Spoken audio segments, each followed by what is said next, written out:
चलिए भाई, शुक्रवार की सुबह इस कारोबारी हफ्ते का आखिरी कारोबारी सत्र और एक बहुत इंपॉर्टेंट सेशन खड़ा है हमारे सामने। आज खत्म होगी वो एमपीसी की 3 दिवसीय बैठक। आज सुबह तड़के सुबह 10 बजे क्रेडिट पॉलिसी का अनाउंसमेंट होगा। क्या करेंगे, क्या बोलेंगे, क्या हिंट के तौर पे बता के जाएंगे, सब इंपॉर्टेंट रहने वाला है। आगे उस पर बात करूंगा, पर इसका मतलब आज के सेशन को 2 पार्ट में तोड़ लीजिए। पहला, जो खुलते से ही 2 चीजों पे हम रिएक्ट कर रहे होंगे, जो हमारे ग्लोबल समीकरण है और हमारा खुद का जो ट्रेड सेटअप है। 10 बजे के बाद जब आरबीआई गवर्नर वो मॉनेटरी पॉलिसी अनवेल कर देंगे तो उसके समीकरण पे शायद बाजार की चाल डिपेंडेंट होगी। खैर, मार्केट्स वैसे इस समय बढ़िया नोट पे आपको कामकाज करता हुआ नजर आएगा। कल भी 1/3% के उछाल के साथ एक्सपायरी के दिन सेशन की समाप्ति होती हुई नजर आई। हम 22,500 के ऊपर कंफर्टेबली ऊपर जाके क्लोज देने तक में सक्षम रहे और एचडीएफसी बैंक की बढ़िया लीडरशिप का रोल वो सराहनीय है। कल के ट्रेडिंग सेशन में गजब का मूव, 3% उछाल, देश की सबसे हैवी वेट कंपनी। और ये सिर्फ कल के सेशन की कहानी नहीं है, कल का सेशन जोड़ दूं तो बैक टू बैक 6ठा स्ट्रेट ट्रेडिंग सेशन था जब एचडीएफसी बैंक के स्टॉक ने मजबूती के साथ, बढ़त के साथ कामकाज किया, इस तरह के मोमेंटम पे आता हुआ। और अगर एडीआर सही इंडिकेट कर रहे हैं, हालांकि इलिक्विड होते हैं, नॉट नेसेसरली इंडिया के प्रिंट में भी ऐसी रिफ्लेक्ट हो, पर फिर भी 5% के आसपास एडीआर, एक समय तो 6-6.5% ऊपर थे, पर 5% ऊपर है। हो सकता है थोड़ा सा और पॉजिटिव रबाव रहे, हो सकता है भाई साहब की वो क्या कहते हैं कसात आज भी बना रहे, देखते हैं। हाँ, थोड़ा सा निगलिंग कंफ्यूजन हो गया 5 बेसिस पॉइंट से जो मिस हो गया, तो उसके बाद एमएससीआई के ऊपर हो गया दारोमदार, क्या डिसाइड करता है फाइनली। लेकिन चलिए, आज ये स्टॉक फिर रडार पे रहेगा। खैर, आज ना सिर्फ एचडीएफसी रडार पे, वो क्रेडिट पॉलिसी की जो अपन ने चर्चा करी वो रडार पे, सेंसेक्स की वीकली एक्सपायरी का दिन है।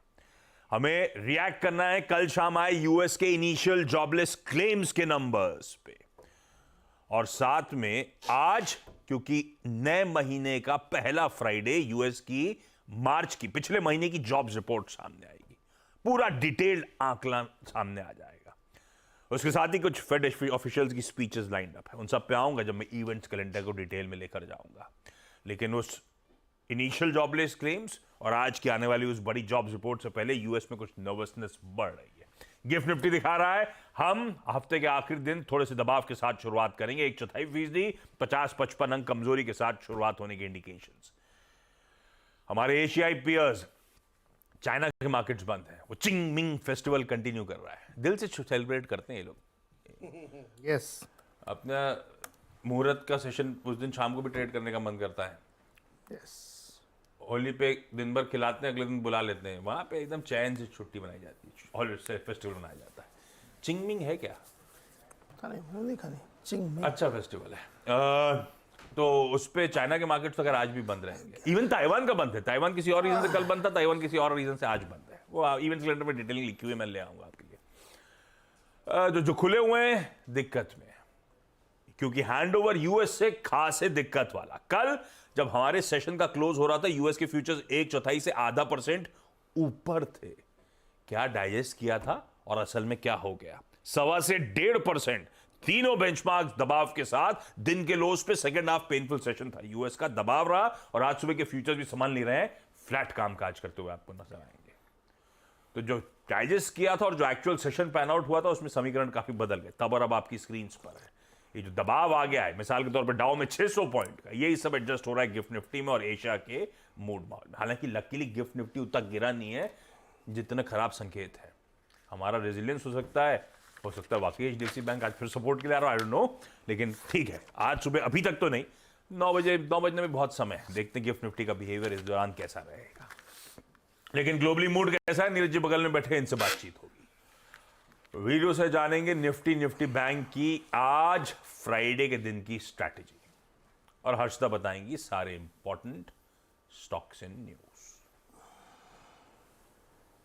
आज कुछ फ्राइडे का आपने ड्रेसिंग नहीं करा, क्या हो गया? यार मुझे याद नहीं लगा फ्लो आज में फ्राइडे। हमें कसम से मुझे अपने याद ही ऐसे नहीं यार, रहा। हमने ऐसे एक काम करो, टाई तो हटाई दो यार, थोड़ा तो फील रहने दो। आप बताओ मूड कैसा है, क्या हो गया एकदम से कल? कल 2-3 घटनाएं हुई हैं, तो एक एक करके बता देता हूँ आपको। पहले तो करीब आधा दर्जन फेड के अधिकारी घूम घूम के ज्ञान पटक ये रहे थे। रोज क्या हो गया ना, ये ब्लैकआउट पीरियड आ रहा है, इससे पहले सब बोलना शुरू कर दिए क्या? नहीं, अपने अपने स्टेट में जो सिंपोजियम हो रहा है उसमें बोल रहे हैं। तो लार्जली व्यू ये निकल के आ रहा है कि वेट करना चाहिए इन्फ्लेशन 2% आने तक। और वैसे कशकारी जो मिनोपोलिस वाले हैं उन्होंने कहा इस साल होगा ही नहीं। धीरे धीरे वही बात आने लगी है। हालांकि उनको वोट देने का अधिकार नहीं है, अरे फिर भी ज्ञान दे रहे हैं। तो एफओएमसी मेंबर नहीं है वो? मेंबर है लेकिन वोटिंग मेंबर नहीं है, जिनको मतदान करना है। तो उन्होंने कहा कि हमने पिछली मीटिंग करी थी तो हमने 2 अंदाजा लगाई 2 कट होंगे, लेकिन तो अभी हमने क्यों बोला, उनने उनने ऐसा बोला? हाँ उनने मतलब उनने। किसकारी जी ने अनुमान लगाया था कि 2 कट होंगे, लेकिन अब उनको लग रहा है कि नहीं, एक भी शायद संभव नहीं होगा क्योंकि नीचे नहीं आ रहा है। लेकिन बाकी और सारे लोग हैं वो ये कह रहे हैं कि डेटा देखना चाहिए, थोड़ा इंतजार करना चाहिए। मतलब मूड थोड़ा सा लोगों का शिफ्ट हुआ है। तो एक बड़ा चिंता कारण ये बना। दूसरा, कल कच्चे तेल ने $92 टच किया, 90 के ऊपर, 91 के ऊपर बहुत आराम से वो ट्रेड कर रहा है, क्योंकि जियोपॉलिटिकल टेंशन कल काफ़ी बढ़ गई है। हुआ ये कि आपको याद होगा 3-4 दिन पहले ईरान वाली एम्बेसी, इजराइल ने ईरान की एम्बेसी में हमला कर दिया, तो उसमें कई लोग मर गए थे। तो कल एक न्यूज़ रिपोर्ट ऐसी चल रही थी, एक थ्रेट था कि इजरायली एम्बेसीज में वर्ल्ड वाइड कहीं पे भी अटैक हो सकता है। हुआ नहीं। उस खबर के चलते पूरी इजरायली एम्बेसीज बहुत हाई अलर्ट पे थी और टेंशन बढ़ी, तो क्रूड ऊपर गया। फिर बाइडेन साहब का एक स्टेट में आया, उन्होंने डांट लगाई नेतन्याहू जी को, इजरायली पीएम को, कि आप सीज़ फायर की तरफ काम करिए, इस तरह से एकदम नहीं रख सकते हम पूरे मिडिल ईस्ट को। लेकिन तनाव काफ़ी बढ़ा हुआ है क्योंकि इजराइल मान नहीं रहा। वो कह रहा है कि हमारे खिलाफ जो भी काम करेगा या जो भी का जो दोस्त होगा, यानी ईरान, तो हम उसको छोड़ेंगे नहीं। ये टेंशन एक जो बढ़ा हुआ है, इसकी वजह से क्रूड में काफ़ी ऊपर गया। बाकी पुराने टेंशन चल ही रहे हैं कि रशिया की रिफाइनरीज पे यूक्रेनियन हमला कर रहे हैं। यूक्रेन के बारे में एक स्टेटमेंट आ गया कि वो नेटो मेंबर तो बन ही जाएगा, नेटो बन जाएगा तो पूरा डायनामिक्स चेंज हो जाएगा। तो कुल मिला के बहुत सारे जो तनाव थे उसने क्रूड को $92 पहुँचा दिया। तो क्रूड फेड के अधिकारी ने मिल के कल मार्केट को गिराया। अब तीसरी चीज़ आई, आप पूरे दिन जॉबलेस क्लेम का नंबर, ये तो अच्छा आया है। बेरोजगारों की संख्या बढ़ी है, भत्ता लेने वालों की 20-22 हज़ार बढ़ी, जो उम्मीद थी। बुरा आया बाजार के लिए। मतलब वो बाजार के लिए अच्छा है। वैसे तो बेरोजगारी अच्छी नहीं होती, लेकिन जितनी उम्मीद से उससे ज़्यादा लोगों ने क्लेम किया है।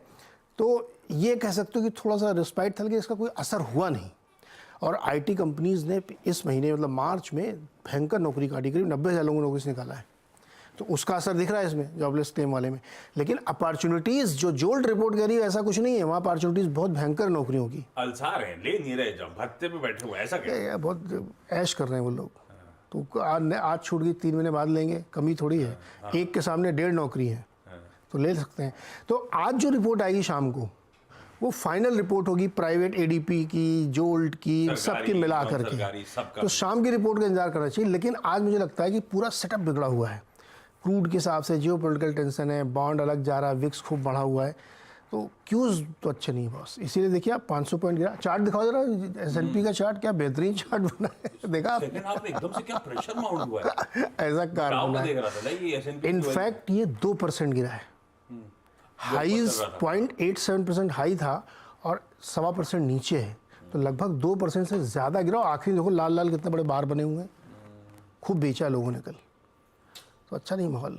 तो माहौल खराब हो रहा है। रिकॉर्ड हाईज वाले यूएस के बाजारों में प्रॉफिट टेकिंग का थोड़ा सा मूड गहराता हुआ नजर आ रहा है। आंकड़े, जियोपॉलिटिकल कंसर्न सब माउंट होते चले जा रहे हैं।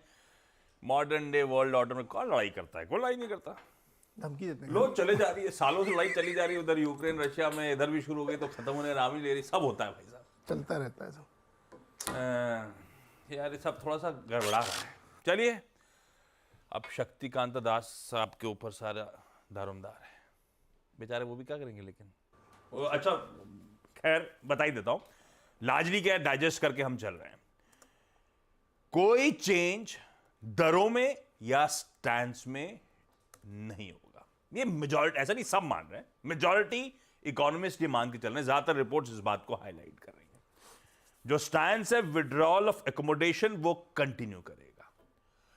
कुछ लोग बस इतना कह रहे हैं कि हो सकता है अपनी कमेंट्री के थ्रू प्रिपेयर करें हमें स्टैंड वैंस में आगे आने वाले बदलाव, पर वो सुनना पड़ेगा कमेंट्री, क्योंकि पिछली बार इन्फ्लेशन को लेकर उतनी हॉकिश साउंड करने लगे थे, याद होगा आपको। तो जरा इस बार भी समीकरण बिगड़ रहे हैं, तो गवर्नर साहब की कमेंट्री बड़ी इंपॉर्टेंट होगी, किस साइड टिल्ट कर रहे हैं। खैर एक चीज गिवन है, गिवन मतलब ज्यादातर लोग मान रहे हैं कि FY25 के जीडीपी का अपग्रेड आएगा, और जो मान के चल रही है स्ट्रीट वो 7.1 से 7.5% के आसपास वो जीडीपी के आंकड़े की बात होगी। इन्फ्लेशन शायद फिलहाल बदलाव ना करें। भाई दो मैक्रो इकोनॉमिक इंडिकेटर्स होते हैं, ग्रोथ का और इन्फ्लेशन का। ग्रोथ इंप्रूव करेंगे, इन्फ्लेशन में हो सकता है कोई बदलाव ना करें। और भाई साहब कमेंट्री पे इस बात से भी ध्यान रखना कि जो रेगुलेटरी कई सारी फाइनेंशियल एंटिटीज पे दिक्कतें या गाज गिरी थी, उस पर हाँ, उसके बीच में लार्जर मैसेज क्या देना चाहते हैं गवर्नर साहब, मेरे को लगता है वो बहुत इंपॉर्टेंट होगा। वो कीनली सब लोग वॉच आउट करेंगे, तो ना सिर्फ पॉलिसी, ये जो एक्शन हुआ है उस पर भी थोड़ी सी नजर रहेगी। खैर वीरू के पास चला जाए, ये तो तब तक जब आएगा तब आएगा, वो तो अनसर्टन, पता नहीं 10 बजे क्या आएगा। उससे पहले के समीकरण समझ लेते हैं। ये ग्लोब हमने समझ लिया, मूड कैसा है, सेटअप कैसा है, अप्रोच क्या रहेगा, क्या लेवल्स वॉच आउट करने, वीरू बता देंगे। Veeru good morning. Good morning Ashish. एक बात है जो अभी नीरज जी की कमेंट्री थी यूएस मार्केट को लेकर, अब याद होगा आपको 2 सेशन पहले हम बात भी कर रहे थे कि क्या यूएस का मूड बिगाड़ेगा।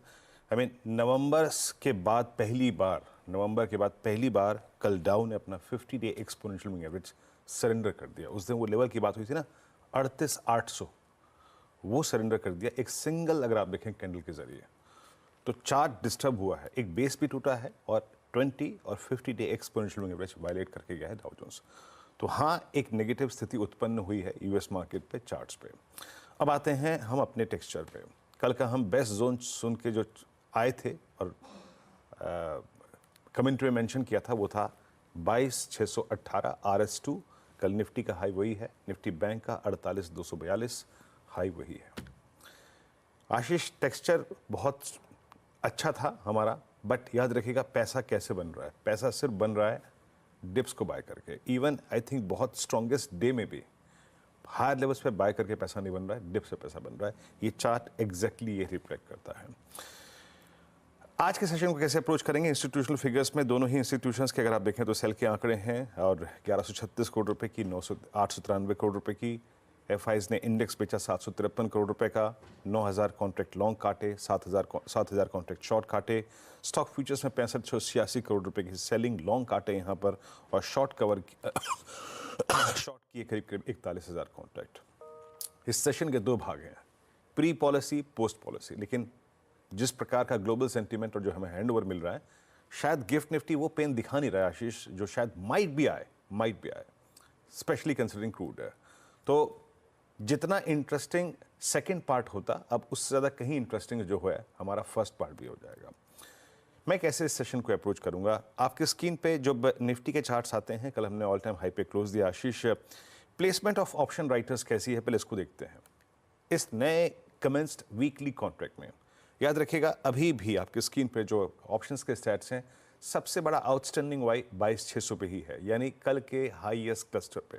और पुट राइटर्स जहां पे विजिबल हैं 22,500। लेकिन जो ये सेटअप था, इसको चैलेंज करेगी हमारी ओपनिंग ट्रेजेक्ट्री। पिरामिड से लेके आइए, ज़्यादा एक्सप्लेन कर पाऊंगा मैं आपको अच्छी तरीके से। कल पुट राइटर्स ने 22,300 पे, 400 पे, 500 पे स्ट्रॉन्ग कन्विक्शन जाहिर किया था अपने अपसाइड को लेकर। 22,600 का कॉल राइटर है, बट इतना कन्विंसिंगली खड़ा नहीं था वो। बड़ी बात थी पुट राइटर्स की कन्विक्शन। तो यही कन्विक्शन जब तक परसिस्ट करते हैं आशीष, शॉर्टिंग की कोई थॉट्स नहीं होंगे, मैं डिप्स को बाय करूंगा। बट डिप्स क्या होगा, देखिए जिस प्रकार का ग्लोबल सेंटिमेंट, क्रूड के प्राइसेस, साथ ही साथ आई थिंक ये डिप हमें कहाँ ले जाएगा। फर्स्ट जोन होगा वो होगा ऑप्शन बेस, और वो है 22,427 और 363। ये लेवल है जहां तक कि हम डिप को बाय करेंगे, और उस डिप को हमें एक कंट्रोल डिप की संज्ञा देनी पड़ेगी। बट एनी पॉलिसी डिसअपॉइंटमेंट्स अगर आते हैं तो हम किसी भी सर्कमस्टेंसेस में तैयार हैं, या फिर हमें तैयार रहना चाहिए फॉर ए डिप टुवर्ड्स 309,232। ये क्या है, ये क्लस्टर ऑफ मूविंग एवरेजेस हैं। तो मैं आप जिस प्रकार की वोलेटिलिटी बढ़ रही है ना, उसके लिए यही कह रहा हूं कि अपने आप को प्रिपेयर करिए। फर्स्ट इंस्टेंस में भी जब आप बाय करें तो पूरी जान ना झोंक दें। अगर 2 लॉट की क्षमता है तो एक ही लॉट लें यहाँ पर। तो इस प्रकार से अप्रोच करिए आप डिप्स को। एज ऑफ नाउ हर डिप को जो आप बाय करें हमें 589621 पे निपटा देना है, क्योंकि यहीं पर न्यूली कमेंस्ड वीकली कॉन्ट्रैक्ट का कॉल आइटम है। नई तेजी इस न्यूली वीकली कॉन्ट्रैक्ट में तभी शुरू होगी जब 621 के ऊपर एक क्लोज मिल जाएगा। बेस 2 जब तक है, no shorting thoughts on Nifty bank. यहाँ पे चीज़ें कल HDFC बैंक ने बिल्कुल बदल दिया। इनफैक्ट HDFC बैंक ने कल सब कुछ बदल दिया था आशीष, ओपनिंग की ट्रेजेक्ट्री, ओपनिंग लेवल सब कुछ बदल दिए थे। क्लोज अच्छा है, 1532 पे इसका 200 डे एक्सपोनेंशियल मूविंग एवरेज है। मेक और ब्रेक, एक नई ट्रेजेक्ट्री में जाने के लिए 1532 क्रॉस करना पड़ेगा। बैंक निफ्टी में पॉलिसी डे से पहले स्ट्रॉन्ग पुट राइटर्स विजिबल है 48,000, इनफैक्ट 48,000 से लेकर 47,500 ये पूरी ट्रेजेक्ट्री पुट राइटर्स ने डोमिनेट कर रखी है। और आप एक जानते ही हैं बात आशीष के 48,600 इसका ऑल टाइम हाई है, तो वहां पे वो 48,500 का कॉल राइटर कंफर्टेबली खड़ा है। मैं कैसे अप्रोच करूंगा? देखिए डिप आएगा तो कहां तक का डिप, अगेन कह रहा हूं be prepared for any I think down side towards base 1 और बेस 2। बेस 1 है कंट्रोल फॉल 9134711 और बेस 2 है 630 और 489। यहां इस ट्रेजेक्ट्री में जो ट्रेड लें प्लीज उसको एक ट्रेजेक्ट्री में आके निपटा लें। क्या है वो? कल का हाई और साथ ही साथ 48, जरा प्लीज रेजिस्टेंस की प्लेट लेके आइएगा, 48,387 इस जोन में आके निपटा लें। 387 निकल गया आशीष तो निफ्टी बैंक प्रिपेयर है अपनी ऑल टाइम हाई ट्रेजेक्ट्री को छूने के लिए। लेकिन फिर कहूंगा, वकालत इसी बात की करूंगा कि इस बाजार में थोड़ा सा डिप्स पे ही फोकस करें, ना कि किसी बड़े गैप अप पे या फिर एक फ्लैट ओपनिंग पर। आशीष परफेक्ट, ये है निफ्टी बैंक का आज फ्राइडे का हमारा अप्रोच। लेवल्स स्क्रीन्स पर है, नोट डाउन करिए। कमेंट्री हो चुकी, मिस आउट कर दी तो सोशल मीडिया में भी अपडेटेड नजर आएगी। चलिए अब आज के सारे important stocks in news. Harshada good morning, कौन कौन से स्टॉक ट्रेड? गुड मॉर्निंग आशीष। आज फिर नजरें रहेंगी Q4 वाले अपडेट्स पर। बजाज फाइनेंस के केस में जहां पर कंपनी ने डिटेल्स शेयर किए हैं कि इनके एसेट्स अंडर मैनेजमेंट करीब 34% बढ़कर आए हैं। 3.3 लाख करोड़ के आसपास है ये आंकड़ा। Q4 में आंकड़ा करीब 19,400 करोड़ से बढ़ता हुआ दिखाई दिया है। यहाँ पर कंपनी ने कहा है कि डिपॉजिट्स में 35% तक की ग्रोथ ज़रूर है, लेकिन न्यू लोन्स का जो आंकड़ा है वो सिर्फ 4% बढ़ता हुआ दिखाई दिया है, क्योंकि यहाँ पर RBI ने सैंक्शन किया था, कड़े कदम उठाए थे इनके ई-कॉम और इंस्टा EMI कार्ड वाले प्लेटफॉर्म से लोन देने पर, और उसका असर क्लियरली न्यू लोन्स पर बनता हुआ दिखाई दिया, इसीलिए सिर्फ 4% तक की ग्रोथ देखने को मिली है। तो ये इनफैक्ट आंकड़े होंगे जो स्टॉक पर को फिलहाल फोकस में रखेगा। बैंकों के अपडेट्स में इंडसइंड बैंक का जो नेट एडवांसेस का आंकड़ा है वो 3.42 लाख करोड़ के आसपास आता हुआ दिखाई दिया है। 5% तक की ग्रोथ देखने को मिली है। डिपॉजिट्स में भी 4% तक का इजाफा है Q-on-Q, और कासा रेशियो 37.9% पर आया वर्सेस 38.5% पिछले क्वार्टर में। बंधन बैंक के केस में लोन एंड एडवांसेस का फिगर जो है वो क्वार्टरली आधार पर 11% बढ़कर आया। अच्छी खासी ग्रोथ देखने को मिल रही है। टोटल डिपॉजिट्स भी 15% क्वार्टरली आधार पर बढ़े हैं। रिटेल डिपॉजिट्स अकेले करीब 12% बढ़ते हुए दिखाई दिए हैं। इनका कासा रेशियो 37.1% है। इसमें कुछ ग्रोथ देखने को मिली है क्वार्टरली बेसिस पर। तो नंबर्स इनफैक्ट बंधन बैंक के काफ़ी अच्छे। इसके अलावा आप रेडार पर रखेंगे प्रेस्टीज एस्टेट्स, जहां पर 21 एकड़ जमीन इन्होंने दरअसल व्हाइट फील्ड में एक्वायर की है। 450 करोड़ की यहां पर GDV रादर आती हुई दिखाई देगी। बेसिकली लैंड एक्विजिशन के बाद बड़े पैमाने पर यहां पर कंस्ट्रक्शन कंपनी ने प्लान किया हुआ है। उसकी टाइमलाइन शेयर नहीं की गई है, लेकिन इस तरह के कई सारे अनाउंसमेंट्स लेटली आते हुए दिखाई दे रहे हैं। हीरो मोटो कॉर्प इनकम टैक्स डिपार्टमेंट की तरफ से 605 करोड़ की नोटिस इनके हाथ लगी है 6 असेसमेंट ईयर के लिए, जो 14 से 18 और 20 वाले साल के लिए भी हैं। तो वो स्टॉक भी आप रेडार पर रखेंगे। अल्ट्राटेक सीमेंट ने दरअसल 100 मेगावाट का सोलर एनर्जी प्रोजेक्ट राजस्थान में कमीशन कर दिया है। एक अपडेट ही है, उस लिहाज से आप देखेंगे। वेदांत पर नजरें रखनी चाहिए। आई एम नॉट श्योर ये मार्केट के दौरान खबर आई या नहीं, लेकिन रिपोर्ट्स ये सजेस्ट कर रही हैं कि जो गोवा का स्टेट है जहां पर माइनिंग पर सुप्रीम कोर्ट ने रोक लगा दी थी, वहां पर एक हेडवे मिला है इनको और लगभग 6 सालों बाद माइनिंग फिर से शुरू होती हुई दिखाई दे रही है। तो उस पर्सपेक्टिव से भी ये स्टॉक इंटरेस्टिंग होगा वॉच करने के लिए। और रखिए तमाम स्टॉक्स रडार पे। और आज अगर आप चाहें तो फाइनली मुझे मैगी खिला सकते हैं। ओके, क्यों? क्योंकि कंज्यूमर डिस्प्यूट रिड्रेसल बोर्ड ने इनके फेवर में जजमेंट दे दिया है भाई। नेस्ले की फेवर में? ये आपको याद हो 2015 में वो क्या मामला आया था, वो हाँ, मैगी में क्या लेड है? में। हाँ, बाराबंकी वाला इनके फेवर में आ गया। Compensation सरकार मिला ने क्या? मांगा था 285 करोड़ रुपीस का कंपनसेशन, प्यूनिटिव डैमेजेस 355 करोड़ रुपए के, सब खारिज कर दिए गए। तो भैया अब लग रहा है मैगी खा ली जाए। मैंने तब से नहीं खाई अब तक? खाई, डर डर के खाई। अभी खुल के खाऊंगा, खुल के खाऊंगा। ठीक है, इसको रखिए रडार पे। अच्छा, 2 लार्ज ट्रेड्स हुए हैं ग्रासिम में। ये इंटरेस्टिंग है, सैटरडे को बोर्ड मीट है वोडाफोन में फंड इन्फ्यूजन की। मॉर्गन स्टैनली ने माल छोड़ दिया 1 लाख। अब फिर तब मैंने कल देखा 1,20,000 शेयर क्यों बेचे, तो मैंने कहा यार लॉजिक तो बैठ रहा है। मैंने काय को इसमें पढ़ने का, ग्रासिम में माल छोड़ दिया उन्होंने 1,20,000 शेयर। और भी हैं, जब हम लोग सीधा सौदा की टीम बताएंगे तब। अच्छा, एक चीज और, बहुत सारे इंटरेस्टिंग स्टॉक्स होंगे क्योंकि सर्किट फिल्टर में बदलाव आज से हुआ है। अब उसमें ऐसे अपन ने क्या करा है, 5% से सीधे 20% वाले, सब तरह के समीकरण है।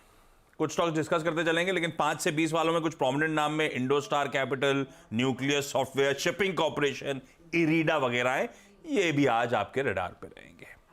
एक काम करा जाए, क्विकली छोटा सा कमर्शियल ब्रेक ले लेते हैं। छोटा सा ब्रेक के उस पर जब लौटूंगा तो आज का फ्राइडे का इवेंट्स कैलेंडर और साथ में कमोडिटी स्ट्रैटेजी।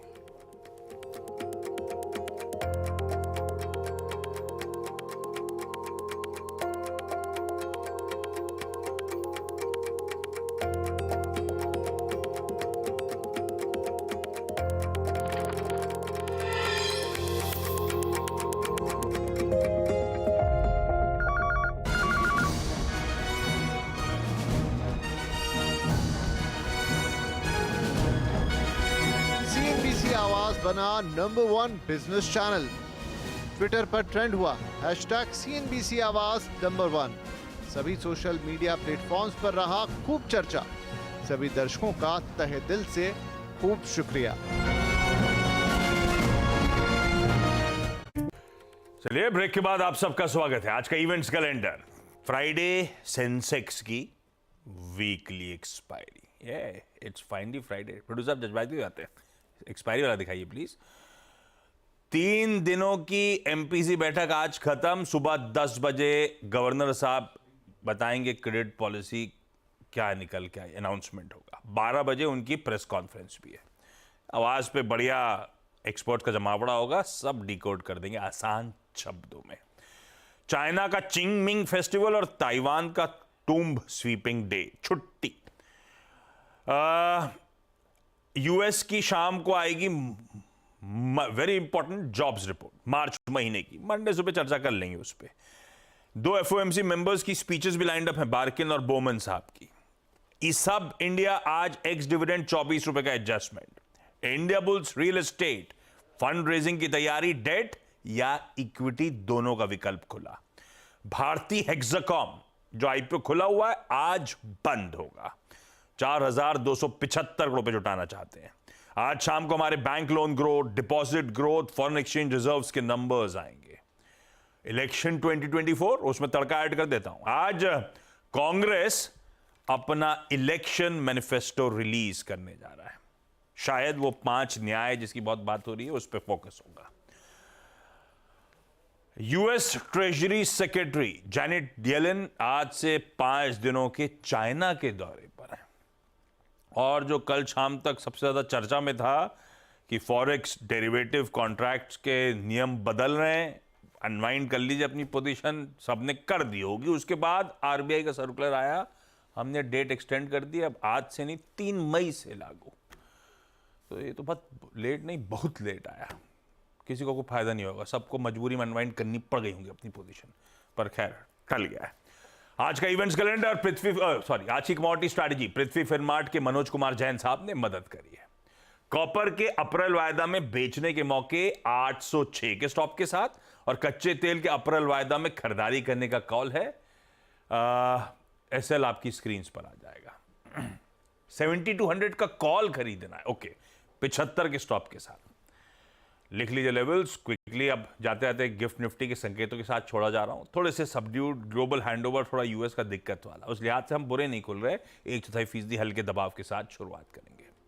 इस नोट पर मॉर्निंग कॉल में इतना ही। ब्रेक के उस पार सीधा सौदा। नमस्कार।